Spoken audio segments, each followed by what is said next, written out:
Attacks on Asians have gained media attention after a 21-year-old Robert Aaron Long opened fire at 3 spas, killing 8 people including 6 of Asian descent in Atlanta on March 16. Long, who has been charged with malice murder, asserted that the shootings were not fueled by racism. The above incident, together with the uptick in crimes against Asian Americans, has nevertheless contributed to the latest propaganda tool used by the Chinese Communist Party, or CCP, to divert attention away from its own domestic abuses, and depict its own governance model as superior to democracy. Since the pandemic began, the incidents of Asian Americans being humiliated and even assaulted in public have been found everywhere, and some American politicians have misled the public on purpose, the regime states in a report released on March 24. According to an analysis by researchers from California State University, hate crimes against Asians in 18 large cities increased from 49 in 2019 to 120 in 2020. However, based on an Asian American population of 20 million, this suggests overall Asian Americans rarely face such incidents, at a rate of approximately less than 1 in 10,000. The March 24 report by the CCP also accuses the United States of hypocrisy, bullying, and double standards, saying that the U.S. government, instead of introspecting on its own terrible human rights record, kept making irresponsible remarks on the human rights situation in other countries.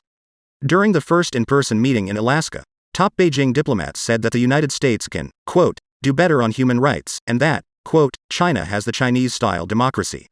U.S. Secretary of State Antony Blinken appears like a thief shouting, catch thief, reads China Daily, an English-language newspaper run by the CCP.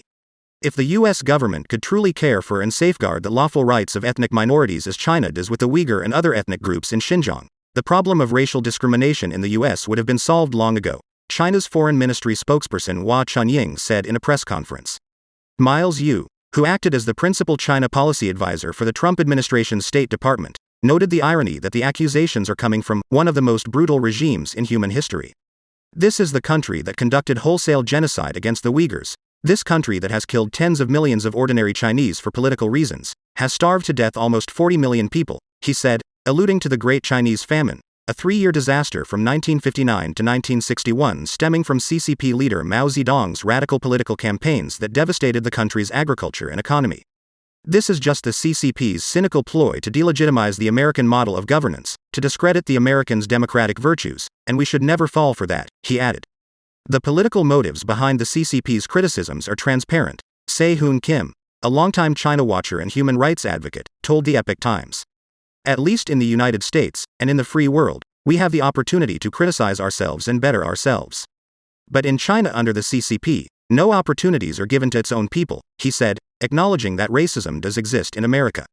Chinese government doesn't have the guts. It's a closed society. It's a government ruled by an iron hand, and it is ruled under the extreme Marxist-Leninist ideology that does not allow any dissent, he added.